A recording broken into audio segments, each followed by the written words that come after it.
Guys, I cannot believe I'm going to reveal this, but I am. I am going to tell you all 10 things that I did not think I would be doing at the age of 60. And I just want to let you know I wrote the 10 things down ahead of time so I won't be searching my mind and wasting your time. So I'm going to be reading from my list of things that I can't believe what I thought I would be doing in my 60s. Okay. The first one is starting a business. Number one.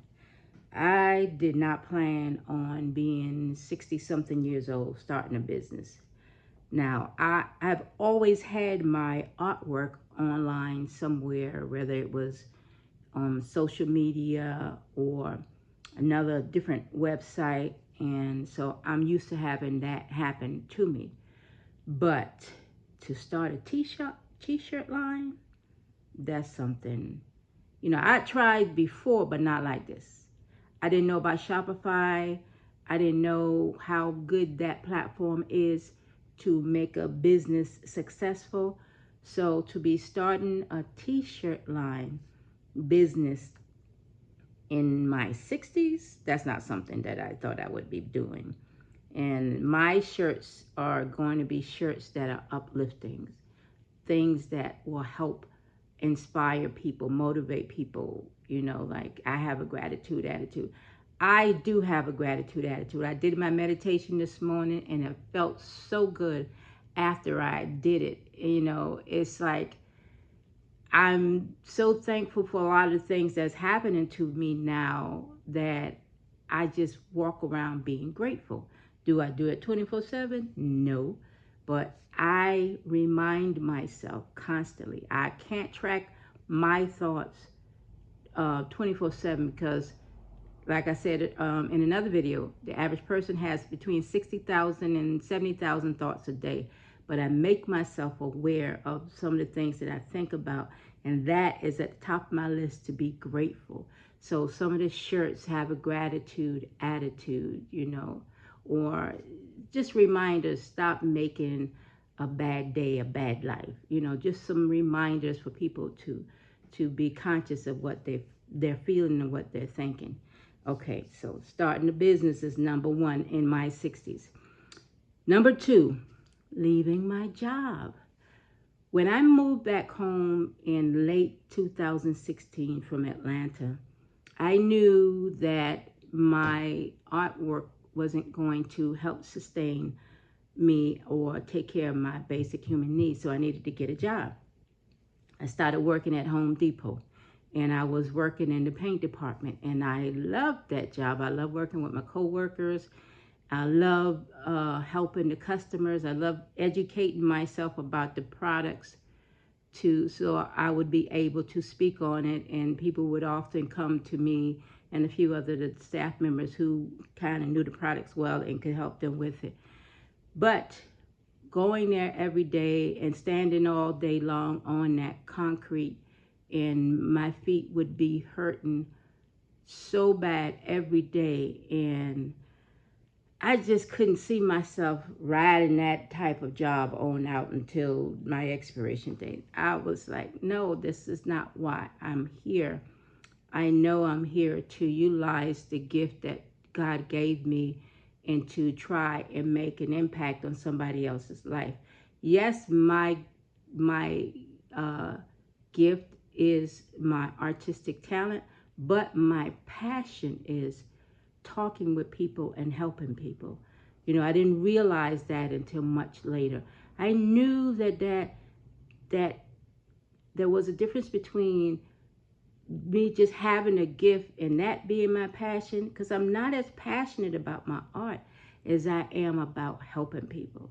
So I knew that I couldn't stay on somebody's job and not try and do this thing, with my passion and with my art. So I quit that job. It's not even quite 2 years ago. I left there. It's about a year and a half. February will be 2 years since I've been gone. So, but I was 60, probably 60 or 61 when I quit. But okay, that was number 2, leaving a job. Number 3, being consistent. Oh my God. I never thought that I would be the kind of person who is practicing consistency. Because you hear people talk about it, you know, these experts who are successful in many aspects of life, they'll tell you to be consistent. And you just think that's a talking point. But it's a real thing. It is a real thing. And this is why I haven't been successful in the past with other efforts that I tried, you know, because after a few, like a couple of weeks or months of doing it, and then you get stressed or upset that it's not going right, and then I would end up quitting. But because I wasn't consistent, riding it out, just going the long term, because I wasn't consistent and disciplined and focused, it never worked. So I kept repeating the same mistakes, starting and quitting, starting and quitting, starting and quitting. But consistency, I should have said consistency, focus, and discipline. But those are the 3 things that's gotten me here now, making these videos and talking to you guys. That's number 3, consistency. I'm going to change it to consistency, discipline, and focus. Never thought I would be doing that in my 60s. I should have done that long time ago, but it is what it is. I'm doing it now. So anyway, that's number 3. Number 4, reading every day. I love to do that. If anybody had said to me that you would be listening to audiobooks every day, just feeding your mind, I would not have believed that, because I wasn't a person that liked to read in my past, but reading now, it is fuel for my brain. Oh my God. It's like every time I read something and fill my mind or fuel my mind, it just opens up more. It gives you more clarity, more awareness, more perspective. And I'm just like, I can't do without it. I just can't believe that I'm a person that, you know, I don't physically sit down and read a book because I don't retain information like that. I can, but it would take me reading it over and over again and then thinking about what they said. And that's, to me, wasting a lot of time. So me sitting down, listening to an audio book, I do it when I get ready in the morning. I do it when I'm driving. I just like, and then I'll talk back to the book as if it can hear me.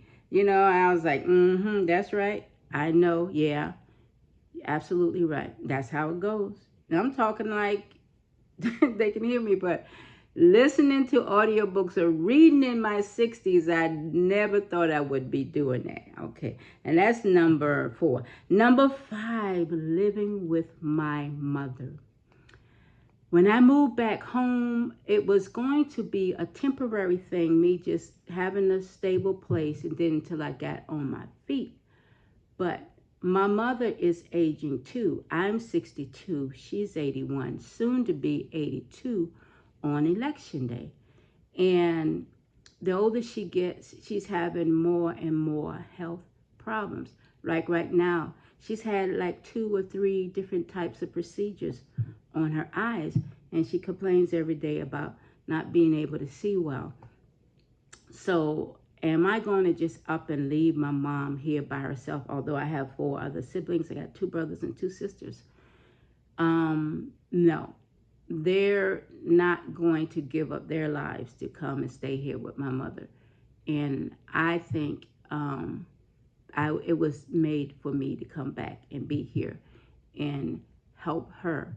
Although it's helping the both of us, I think she likes my being here.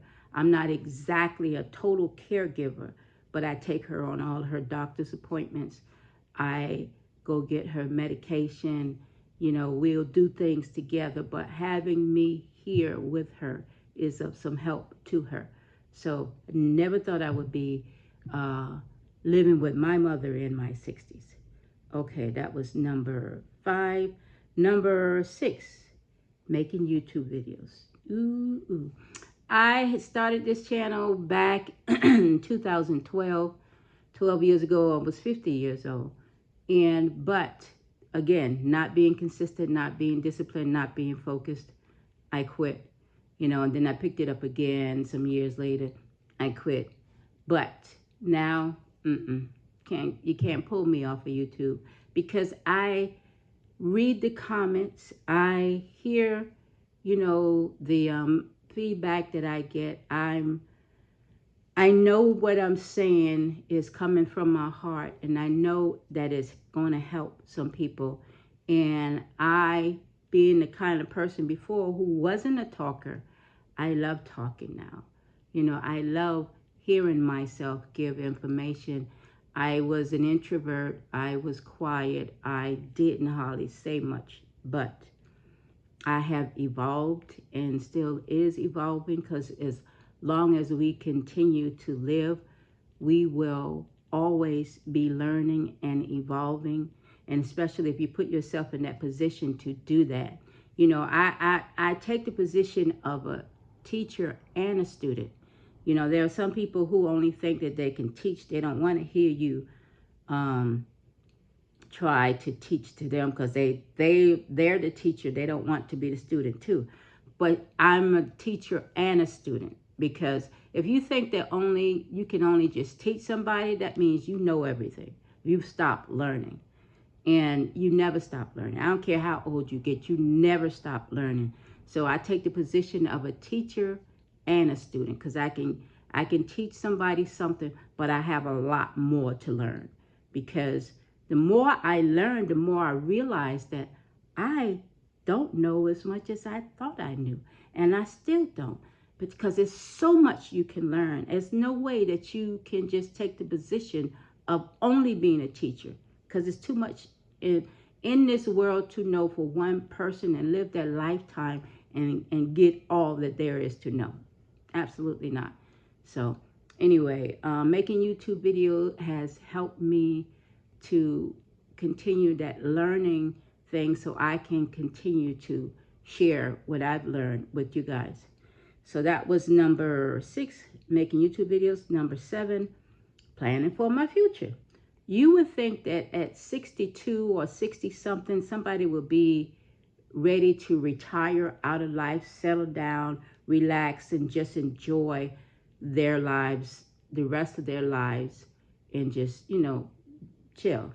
But that's not what I'm doing. I see possibilities. I see things that I can do in the future. I see building even some wealth.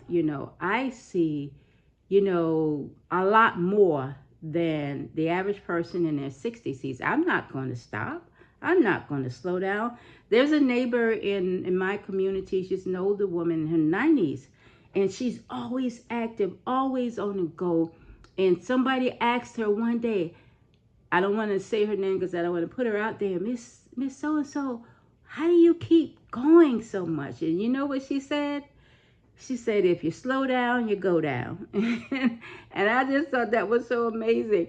I'm going to put that on a t-shirt, but I'm going to ask her first if I can use that saying, if you slow down, you go down. And that is so true, because the human body was made to be always moving. And if you slow down those activities in your life, you can possibly be preparing your body to transition. I had a family member who a doctor told them, because they used to like to come home and just rest from being at work, even after they retired, just go home and get into bed. And the doctor told her that you have to get out and do some things, because if you don't, you're preparing your body for death. You have to be on the go. You have to be active. So, I didn't think at 62 I'll be planning for my future. Hey, I'm going to stay here as long as I can. I'm not planning on checking out. Whenever the Creator says my time to go, then I'll have to go. But in the meantime, I'm not going to wait around. I'm going to get busy and I'm going to do something. Okay, that was number 7. Number 8, Trying other painting styles. You know, if you familiar with my art, then you know the style of work that I have is called realism. I've been drawing and painting since the age of 6, and my style has always been the realism style. But and I was a perfectionist. And even when I was working at Home Depot, my coworkers called me OCD. But and it showed with my artwork too. Is I always try to get every little thing right, every little thing perfect. But you know, I had that was I put myself in a box that I shouldn't have allowed myself to be placed in. But I opened my mind to start trying different styles. I do abstract, which is the extreme opposite of realism. I do textured work. You know, I don't really like the medium of acrylic because it dries too fast before I can paint, but I'm trying now. All the limitations that I've placed on myself as an artist, I'm taking them off and trying other styles and just being free and not putting all this limitation on myself. I'm broadening the scope to try and do more things. So trying other painting styles is number 8. I have 10 to tell, and I don't intend to make this video long, but I got 2 more, and then I'll let you guys go. Number 9, meditating. Oh my God. Whew, meditation. If it wasn't for meditating, I don't think I would be even here where I am in terms of the way I think. Meditating, I've been doing it now for almost 2 years, and I did it this morning, and I walked away feeling so peaceful, so good, so blessed, so grateful. And meditation to me is like your protection from the outside world. That's my internal world helping me to step out into the external world and using that as protection. Just look at meditation like this. Say the outside world is a rainstorm. And in order to step out into that rainstorm, you need some protection. You need to protect yourself, cover yourself, so you can go through the storm. So, you know, meditation for me is like the umbrella.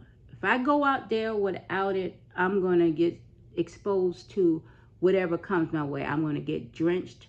I might end up with a cold. I might end up with the flu. I might end up in a flood. But meditation for me is my umbrella. It protects me from the outside world. It's your internal world providing some peace and comfort before you go out there and deal with that storm. That's what meditation is for me. Okay, and this is the final one. Things I never thought I'd be doing in my 60s. The final one, number 10, dating. Lord have mercy. Who would have thought that I would be dating in my 60s? Okay, well, people who know me would probably say, well, you never got married, you don't have any children, are you going to find somebody? You know, I've had relationships in my life, and some, they didn't work out. So anyway, I was dating someone who I thought was, you know, a good match for me. And he was 8 years older than me. And I thought we vibed pretty well. But when they said, you know, I asked them, because I'm a monogamous. You know, I'm a one-man woman. Only want one man. I don't cheat on people in relationships. But I would want a partner that has that same type of thinking. And I don't know. I can't say how men think in terms of all of them wanting more than one relationship. I don't know. But I make myself clear in the beginning of a relationship, not the first day, but as you get to know each other, how you stand in terms of monogamy and, you know, dating. And I let it be known that I'm a monogamous person. I'm committed to one person, even when I'm dating. You know, because I don't want to be trying to get this, to know this person, trying to get that, like you're trying on clothes. No, I don't do that. I get to know one person at a time. And at the beginning of the relationship, you know, I was told that they were looking for one person that they could possibly even settle down with. But that, because you know, I asked them how they felt about that, they hesitated, and to me, that was a red flag. I said, "Well, you don't even got to answer that question because you've already said it by your non-answer." And he said, "No, no, I was going to tell you I was this way in the past, but I've gotten older and I'm settled, and I just want to find somebody who I can settle down and with." So what does that tell you? That person was looking for somebody that they can vibe with. So and then later, as the relationship progressed, then when we revisited the conversation, just making some confirmations, they were like, well, I just can't commit to one person. I was like, oh no. Okay. See, that's not what you said in the beginning, but that's fine. I'm not going to tell you who you can and cannot see. That's not my place to do that for you. You have to do what is right for you. But what you're not going to do is be seeing me, because I don't do that. You know, go and date as many women as you want to date. That's fine. But you're not going to be dating them and dating me. So that ended, and I'm good with that. I'm good where I am, and should one present itself to me anytime in the near future, I'm good with that. So I never thought I would be finding myself dating in my 60s, but it's fine. It is what it is. So I've completed my things I never thought I would be doing in my 60s. I hope you all thoroughly enjoyed it. I hope I wasn't too long. I didn't plan on making a video over 10 minutes, but I know this has been over 10 minutes. And leave me a comment, leave me some feedback, and tell me what you thought about what I said. And if you like it, please give me a like. Share it with somebody who could probably use the information, probably in the same boat that I'm in. And if you haven't already, don't forget to subscribe. If you like my videos, subscribe. It helps my channel grow just to get that like and that subscribe button from you. Okay, until tomorrow, which will be my next video, I will see you all then.